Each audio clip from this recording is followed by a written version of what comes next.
Hello, everyone. Happy Wednesday. So, this month, October, is Breast Cancer Awareness Month, and it's a it's something that's affecting more and more women, and sometimes even men. And I wanted to talk to you about what can you do to make sure that you are healthy, your breasts are healthy, and you can also share this information with your friends and family because we need everyone to be healthy. So let's first understand what breast cancer is.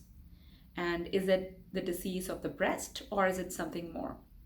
So, one of the most important things to understand is that cancer in general is not really the disease that's associated with the organ that we see it in, but it's the disease of the entire body. Cancer is when your body has been compromised so much that it is unable to deal with all the things that it's going on in the body. So that's when cancer happens. Cancer is really something that your body is unable to fight after a long period of time. So, cancer does not develop overnight as most people think. A lot of people tell me this that, well, that person was completely well, and one day they just suddenly developed cancer.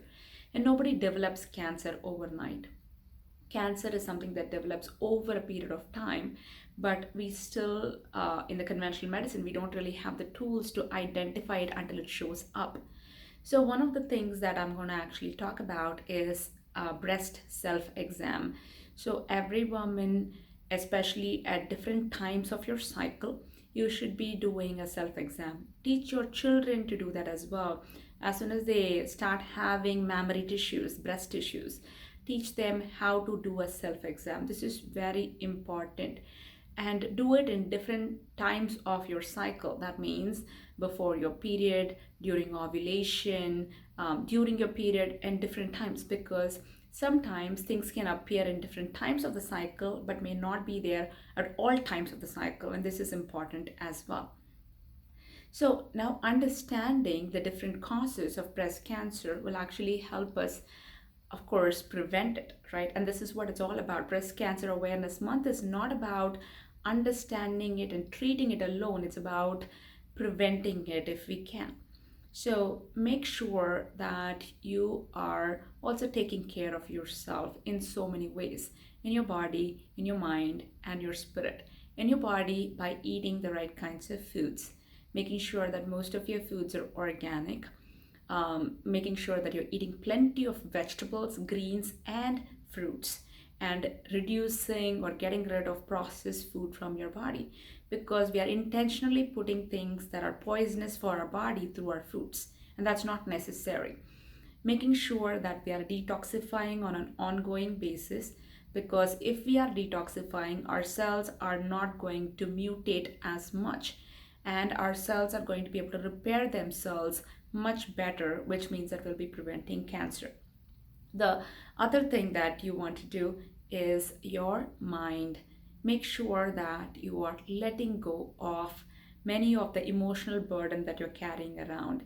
If you have been molested, if you have had sexual abuse, if you have had a partner who wasn't really kind, caring, and sweet, or was someone who actually abused you, let go of it, because these are things that we carry around in our body. They are not just in our mind or our brain as we think, they are in our body. Diseases have certain kinds of affinity to certain organs, and sexual organs are associated with our belief systems about ourselves, about how we actually think of ourselves as guilty for certain things that have happened to us, as well as not really considering ourselves worthy of being on this planet and having a beautiful, healthy life.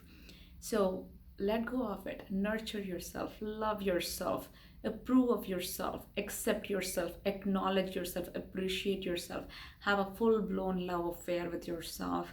If you want to prevent cancer, I know that you probably never heard of that before, but it's very, very important. Fill your spirit.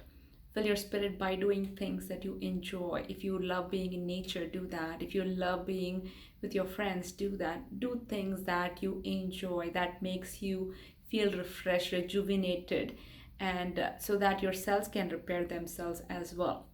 And another thing to note is that breast cancer is not really a breast disease, but it's also an immune system and a lymphatic disease.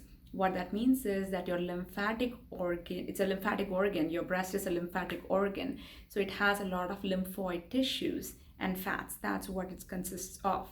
So make sure that you're getting exercise. Exercise makes your lymphatic system move. Make sure that you're actually putting clean things in your body and on your body, like body products, bath products, cosmetics, and so on and so forth, because these can be carcinogenic. They can be endocrine disruptors. They can get into your body and accumulate in the tissues over a period of time, contributing to mutations happening, which can contribute to cancer in turn. So pay attention to those kinds of things. And it's also very, very important the kind of bra that you wear or don't wear. Please do not wear a bra 24/7. No matter what people have told you, the occurrence of cancer in women who wear a bra 24 hours a day is 3 women in 4. That's a huge percentage of women, and the chances of breast cancer goes down when you don't wear a bra all the time. And in women who don't wear a bra at all, it actually goes down even more radically. So, and I understand, I'm not actually asking you to become a hippie and go into the forest and live all by yourself. I understand that we have certain kinds of things that we need to deal with in the society. So please take off your bras when you're home. When you don't have anybody around, please take them off. And when you are wearing the bra at work or going out, please wear a bra that has no underwire. And you heard me right. It doesn't matter what size you are. It doesn't matter how big you are. This idea that we actually need support from outside is not true. Our breast actually also has muscles that will be able to hold them up. We are not really holding our belly. We are not actually trying to hold any other part in our body. Why are we actually trying to support our breasts alone? It's not really true that our breast needs support.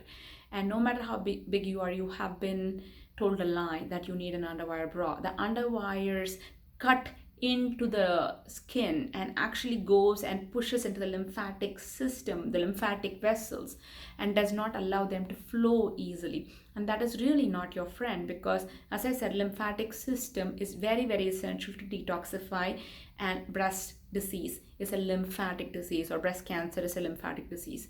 So make sure that your lymphatic system is flowing properly. Drinking plenty of water is going to help your lymphatic system as well. And also taking immunosuppressants, antihistamines on a regular basis can also contribute to your immune system not functioning well, and in turn your immune system not really repairing and recycling the cells that shouldn't be in there. These are all things that I want you to pay attention to in the next month. This whole month and forever, of course. But we are actually going to bring you an amazing tool to understand the health of your breast and the health of your entire body. This is important to know, right? Because mammography will only identify once somebody has cancer. Not, even though they call it preventative, it's not truly preventative if it's already there. There are things that you can do that are truly preventative test wise, and that's actually going to be thermography. And we are so excited to tell you that we'll be offering thermography from the convenience of our own office, and we'll have our wonderful staff performing the thermography for you. And they are not like camera thermography, they are regulatory thermography, which means that it actually measures the temperature of every organs inside your body, and can actually detect functional changes before they actually become pathological changes. Physiological changes are things that are happening before we get to the point of cancer. As I talked to you about before, that cancer is not something that just happens overnight. It happens over a period of time. But if we understand these things ahead of time, then we would be able to truly prevent cancer. So go ahead and we'll be putting our link there in order for you to be able to schedule your appointment. Go ahead and schedule your appointment for a thermography today. And if you have had one before, and if it's been over a year, it's time for you to get another one now. Don't wait until it's too late. Get it before, so we can actually do something about it. And even if there are certain changes that are happening, we can change the trajectory of your health. when we understand what's happening and we can prevent these things truly, we have the power to do so now. We should take control of our life. We should take charge of our life and change our life and become healthy every single day rather than treating them once we have it. All right, so go ahead and book your thermography appointment right away, and we will see you in our office. And we are absolutely looking forward to getting you healthy and showing you what's happening in your body through this tool. Thank you so much for joining me today, and I will see you next time.